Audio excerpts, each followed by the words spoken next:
Hello, everybody, and welcome back to You Exchange, the podcast where I exchange my user experiences to change them, and yours for the better. I'm Jeremy, a mentor and senior user researcher with over 8 years of experience and a background in neuroscience. Throughout my career, I've had the privilege of engaging with hundreds of users around the world, spanning across Europe, the USA, Africa, and India. This has allowed me to deliver actionable insights that have improved user experiences with nutrition, automotive, delivery, and e-commerce sectors. I've created this podcast with the aim of providing my mentorship and educational content, offering actionable tips, knowledge, and guidance in the realm of research, specifically focusing on UX research to anyone having an interest in this area. And I hope that you will find this episode insightful.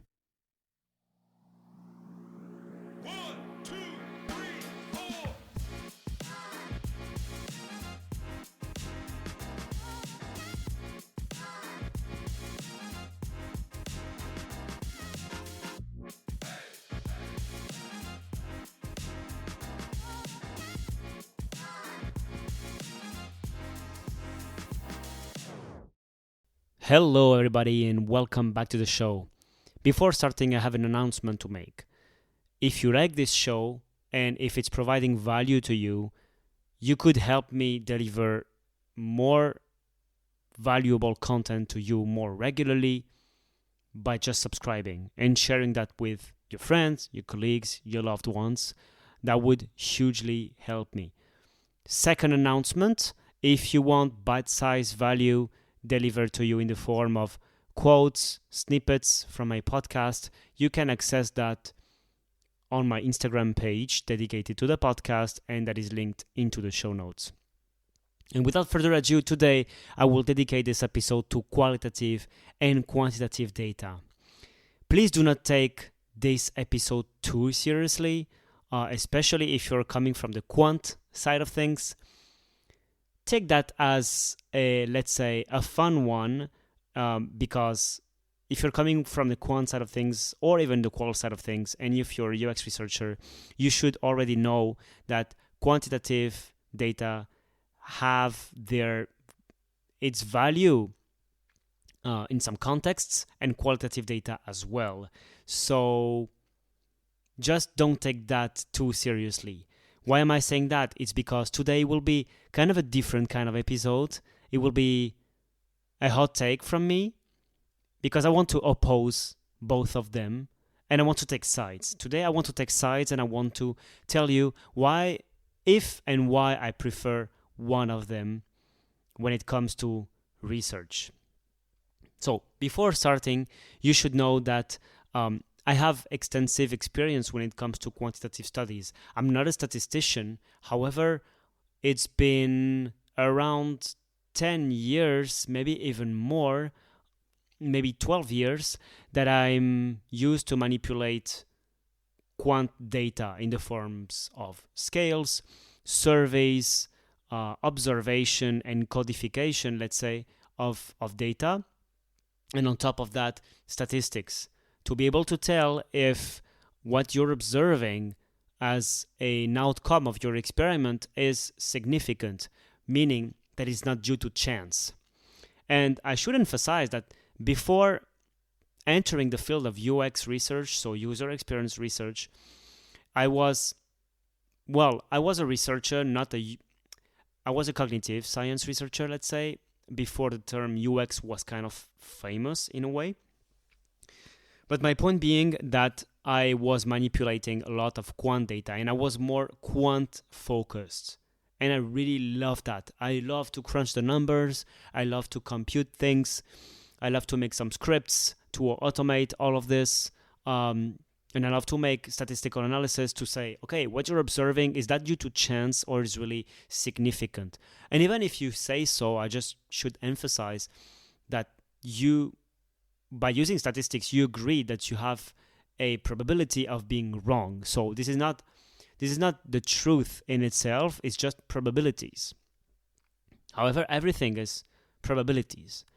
When you take a decision, a product decision, you take it with the probability of being wrong when you want to innovate with a product. When you want to develop a marketing campaign, you take it with the probability of being wrong. When you want to iterate on a product with, let's say, an A/B test, you do it with the probability of being wrong. So all of these decisions have probability that are tied to them. But I love that, because in the end, if we don't use it, what else do we have, basically? So probabilities are here to help us decrease the uncertainty, decrease the risk, and to move forward with more informed decision, let's say. So that's for my background. I really have a strong background when it comes to quantitative analysis, but also qualitative. My background is kind of mixed, so I also learned how to craft interviews, scripts, how to analyze them, how to come up with insights, and how to communicate them. And so in the end, I started more from the, let's say, quant side of things, but then I started to really, really develop a taste for qual studies. And so today I want to oppose one to the other. So first of all, we should just try to understand what is qualitative data and what is quantitative data, and why are they both used in general and then applied to product life cycle. In general, what is qualitative data? Qualitative data is data that is described thanks to words, basically. And then you have different kinds of qualitative data. You can have nominal, ordinal. So ordinal, for instance, are the ones you can rank. For instance, I'm the first, the second, the third, something like this. So these are ordinal data, and then you have the nominal. These are the ones that you describe with simple words, basically. So then you have also binary, yes or no, and then you can count them by frequency. So these are qualitative. And then you have like basically the words, like words or sentences or phrases that users or participants to your study will communicate to you. And so this kind of data is really useful to gather, let's say, insights. And by insights, I mean something you did not already know, and you didn't even know that you would be interested in that. It's basically that. So this is really helpful when you want to do product discovery. Product discovery is a term that refers to all of the activities that you do when you want to launch a startup. You want to identify a problem, and so you go inside a specific market or a niche and you ask potential users what are their pain points, what do they do on a day-to-day basis regarding these pain points to solve that, and what would be an ideal solution. And to identify a potential solution and a potential let's say opportunity in terms of design, you would need qualitative data. You would need to ask people in the form of open-ended questions. Imagine, what challenges do you face the most when you do your groceries every day or every week? And then you would expect as an answer a sentence. And this sentence is golden because it describes thoughts, feelings, pain points, and the like. And so you need to know the what. You need to know what, why, and how. These are the questions that qualitative studies can help answer. So that's on one side of the coin. And then on the other side, we have quantitative studies. Quantitative, as the name implies, means that it's something you will quantify. So it can be a process, a behavior, even thoughts. You can quantify thoughts. You can count the number of people that said, for instance, I believe this app is frustrating, whatever. And then another proportion would say, I believe this app is easy to use. You could quantify that, even if it's a thought or an opinion. Then the way you would ask that is very different. To gather quantitative data, so there are several ways. Either you can ask people what do they think about something, but the trick here is that you need to provide constrained types of answers. If you want to be able to quantify, you need to adjust the format of the question. You cannot leave that open, because if you leave it open, I'm sure it rings a bell. Of course, you will gather qualitative data. So the format of the question, you have to constrain your users into answering a specific type of format. So, for instance, it can be a scale. On a scale of 1 to 7, let us know how easy or difficult was this app to use. This is very constrained, because if I would ask to someone, what do you think about the intuitiveness or lack thereof of your app, of this app, the person would say, well, I would expect to take this path, but in the end, the answer was there, blah, blah, blah. You would have words to describe this, and you would learn so much. But if you ask it on a scale, you would have a number, and that's it. So probably by now you already have an idea of my hot take, but I will move on with more ideas. So you can have the scale, you can have yes, no, and then you count them. You can have multiple choice questions, and then you count. So, for instance, you can ask, which are the types of books that you prefer to read? I don't know, UX books, self-development books, fiction books, and so on, and then you count them. Whereas if you ask your participant, what types of books do you prefer and why, you will have different kind of answer, and it will be described by words. So that's for the first part, the distinction between qualitative and quantitative. And quantitative helps to answer questions such as how many and how much. So that's for, let's say, what they are. And now, my hot take, drum roll, my hot take, I think if you have to choose between qual and quant, I'm saying that, and I'm talking about this dilemma here because I have been reached out by a lot of people asking me, if I want to enter UX research, should I know how to do statistics? Should I know how to do quantitative studies? My hot take is not necessarily. And my second hot take, if you're a startup, if you want to innovate on your products, this is not necessary. If you want to go fast, this is not necessary. Of course, this opinion comes with caveats, and I'm about to develop these ideas. But in my opinion, this is not necessary. So now, why? So, first of all, so there are many, many ideas encapsulated inside of this hot take. And I'm happy to disagree. And I'm one UX researcher who absolutely loves quantitative studies. I'm just answering here the question of if I had to choose between qual and quant, and if for the rest of my days I could apply only one methodology, this is what I would choose. I would choose qual 1,000 times. And if I had a junior future UX researcher reach out to me and say, should I learn qual or quant first? I would say qual 1,000 times. Okay, now why? So, first of all, you can innovate with a product if you use only qualitative information. So, if tomorrow I want to know what kinds of problems I should answer or solve in what kind of niche, I just ask people. I ask people openly, and that's it. So I ask them, okay, what are the problems you face? And I select a particular type of audience.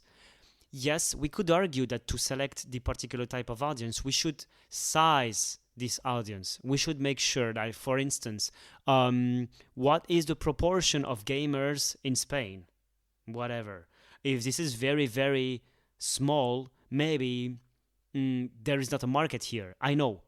But still, you could imagine starting small by asking people about what problems do they face. Look, for instance, I love to go to the gym. And I don't need to size and I don't need to do a quantitative study to see that the gym is crowded every day. at certain hours. So if I go to the gym and I ask some people some questions qualitatively, probably I will come up with some insights to develop some solutions for them. Probably. So that is the first thing.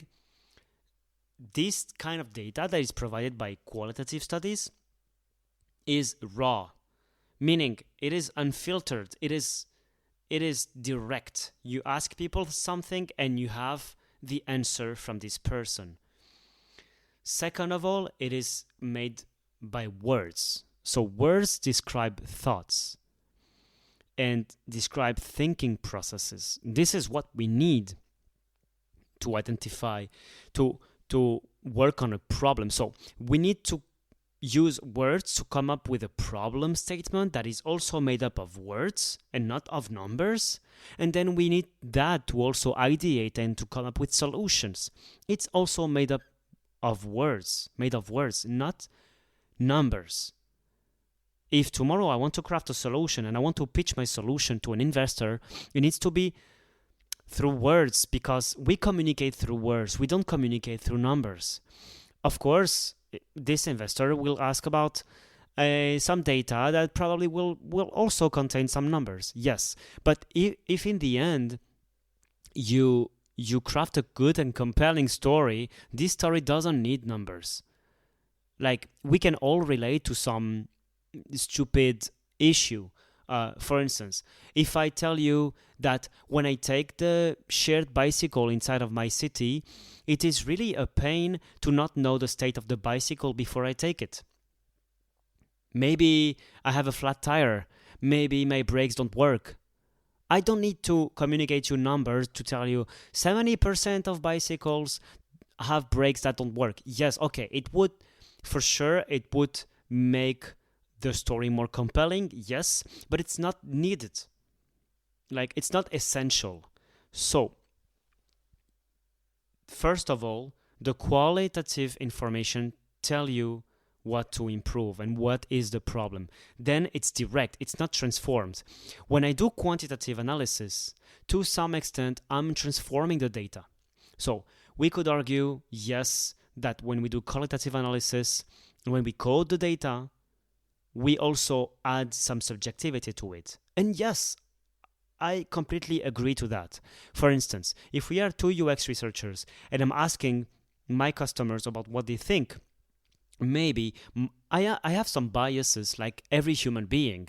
When I will analyze with my biases. I will probably focus on some things that I think are more valuable to address. Or probably I would be biased because I will analyze considering my culture, my past, my experience, and the like, probably. And so that's why it's so important to also confront my ideas and my analysis with other UX researchers. That's why it's so important to collaborate. So, totally.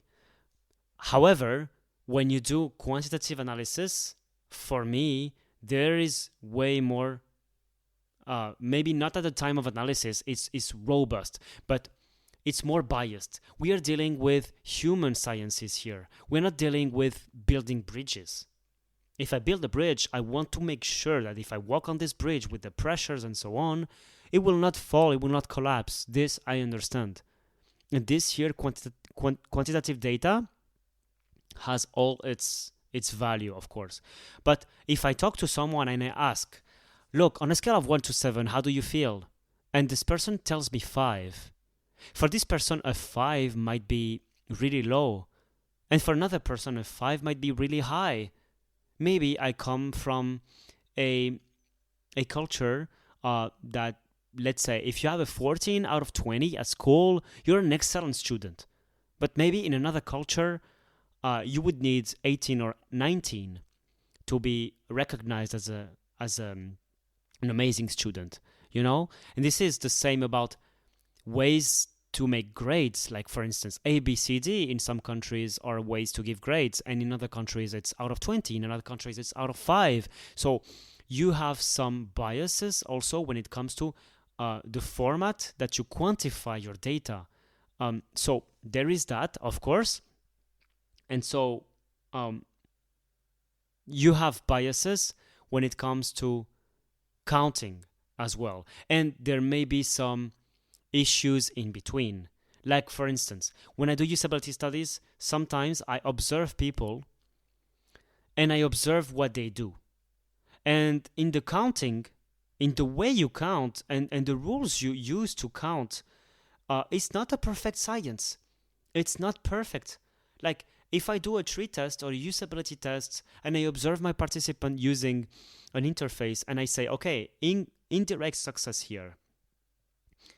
Why do I say it's indirect success? Oh, because he or she clicked here and then he or she clicked there and this was the right move, but at first they did not manage. Okay, but why? It's not enough to say that. So I hope I'm making my point. Even if we use quantitative analysis when it comes to user experience research or human sciences, to some extent it's not perfect science. It's an abstraction of what we observe. So it will never be perfect. Also, when it comes to crafting the studies, you can be very junior and do an amazing script for an interview. Really, I already gave some examples of episodes on how to craft your script, how to craft your research plan, and so on. In the end, asking questions, it's a skill, it's something you can develop, but even if you're junior, there are things that are common sense. I will not ask you, do you think our interface is amazing? Do you think my product is amazing? No. I will ask, what do you think of my product? Oh, I really hate it. Oh, tell me why. Yes, that would be the way to go, and that would be the way to ask questions. So, you could be junior and ask amazing questions and do amazing scripts for interviews. But you could be senior, principal, and the like with 20 years of experience, and you could still do, sorry for the expression, but you could still do a very bad quantitative study. You can still do a very bad quantitative, survey. Why? It's really easy to mess up with surveys. It's really easy. Why? Because the format of questioning is really, really constrained.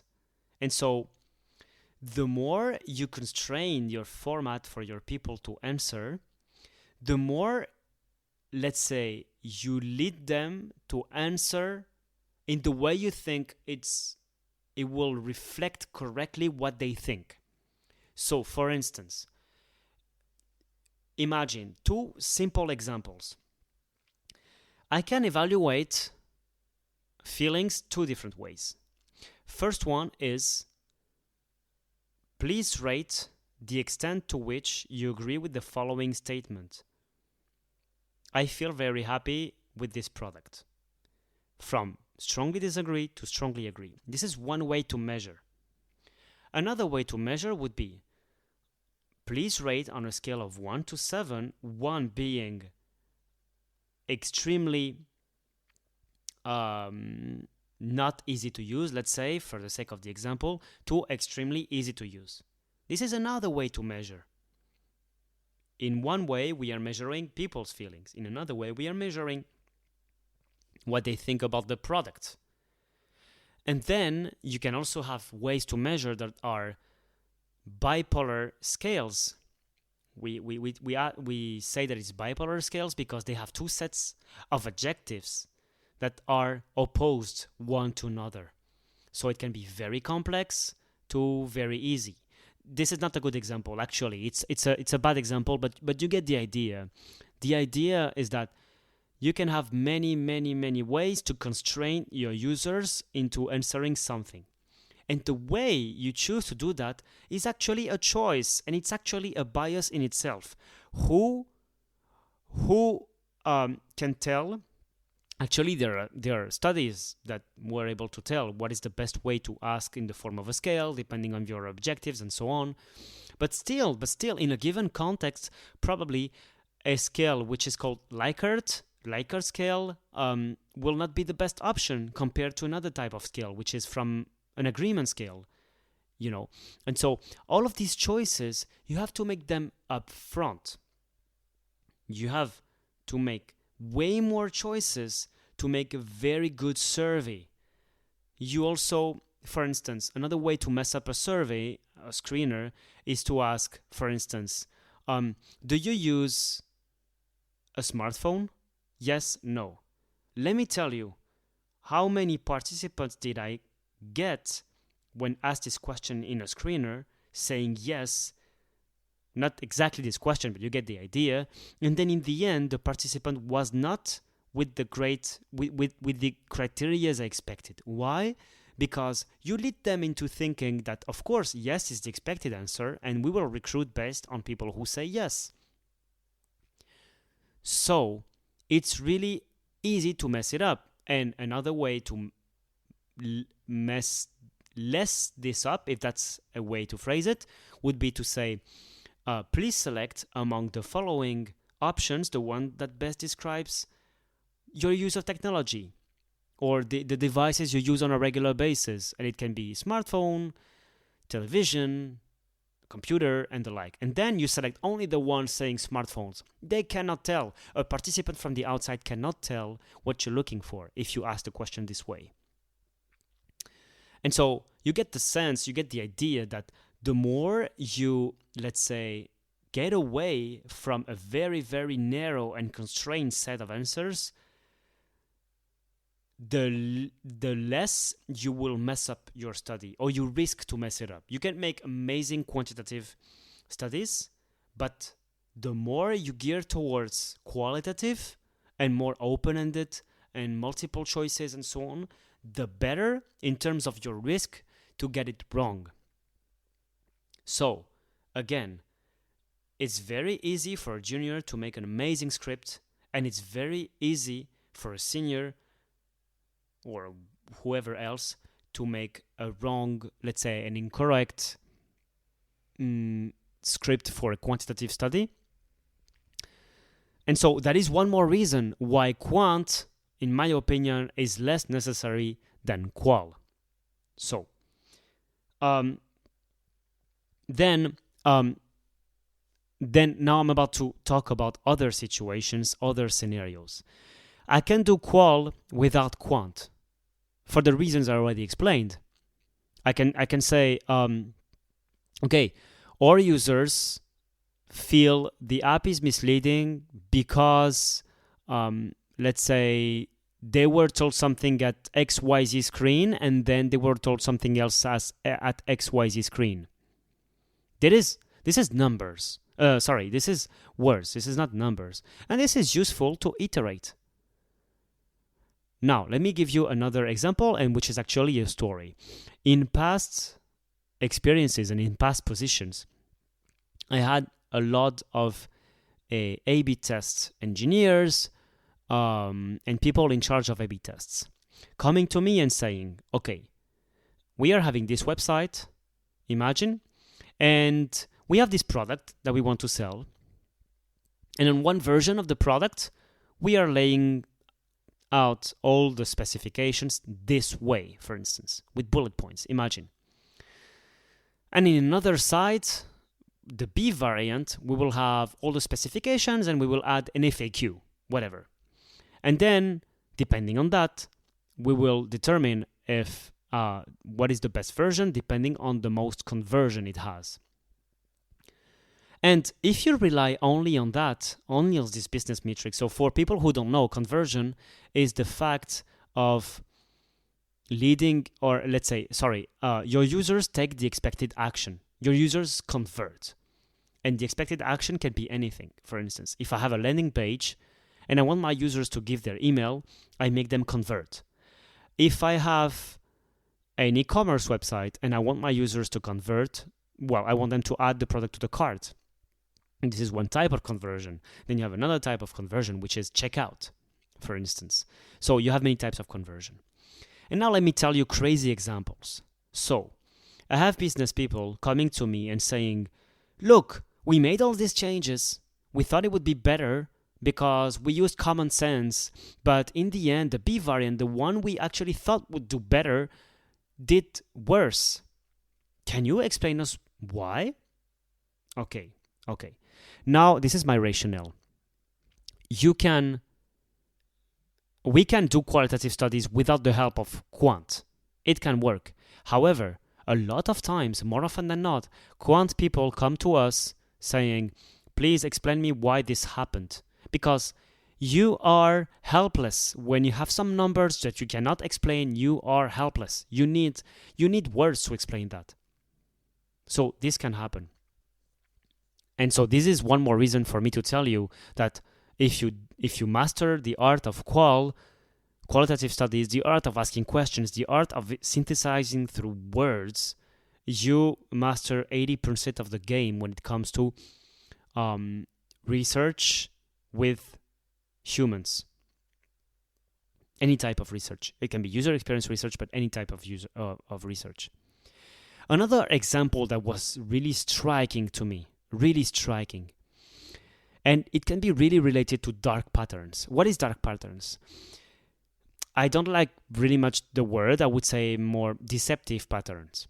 So a pattern that is deceptive is a pattern that is leading your users to perform some action, even though in the end it is not the best action for them, ethically speaking, for instance. So, for instance, one example of a dark pattern is I enroll on a website, of deceptive pattern, I enroll on a website and I subscribe. I end up subscribing, but then I want to unsubscribe. And I want to unsubscribe really much because if I don't, I will still get, let's say, monthly payments. And so one kind of deceptive patterns is if I go to my profile, I need to unsubscribe, but I don't find any link and I don't find any help. This is actually very common as a scenario. I don't know for you, but I experience this scenario a lot. And so what happens is that if you're just analyzing numbers, you can say, oh yeah, with this version, in which you should understand between the lines that we removed any option for our users, any obvious option for them to unsubscribe. With this option, we have less unsubscriptions, let's say, or less dropouts. I don't know what that's called. Yes, of course. But then, and this actually happened to me in the past, I can tell you, I had users being interviewed, and this is not exactly this kind of study, but imagine they were telling me things like, I hate that I cannot unsubscribe. I hate that. Or I hate that when I'm here, I cannot, let's say, not do XYZ action. So yes, the numbers tell you a lot of people do the action, and that's great. But do you know why? And it seems it's good for the business, but are you sure it's good? Are you sure? Because probably you're losing in terms of reputation. Probably your reputation is being hurt because your users are not able to do what they want to do. So that's actually a striking example that I discovered not so long ago, with the fact that if you believe only in numbers, things can go wrong. And so I still maintain the fact that yes, you can do qualitative without quant. The opposite is hardly true, to be honest. Let me give you another personal example when I do my UX research studies. So as a UX researcher, I do both, and I love both. When it comes to types of data, I use qualitative, I use quantitative a lot. And sometimes I analyze one before the other. And recently, I came out with the same conclusion, which was I analyzed quantitative data first, and I was like, why? Why is this happening? Why is this person dropping out here? Why is this person performing this action? Or maybe not that, it's more as a group. Why is 70% of people dropping out here? Imagine. Why is that? I need the why behind. And so I hope that I made my point clear with the fact that I really much prefer, in terms of actionability, qualitative insights and qualitative data. Then there are some exceptions. And these exceptions I already touched upon the topic a bit, which is, imagine you have a product that is working really well. Imagine Facebook. Tomorrow or even today, they have a lot of analytics, of course. They have data coming in, coming out every day. And yes, it can tell you a lot, this data. But this is coming from a perspective of which you already have a product that is working. And by the way, Meta is still doing qualitative studies. Google, Apple as well, they're still doing qualitative studies.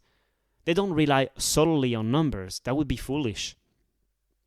So, if you have a product that is already working, it can be a strength to use big data and numbers because it can help you spot something that is happening that is not good, that should be changed, for instance. But then what happens is, again, you would still need the qualitative data behind.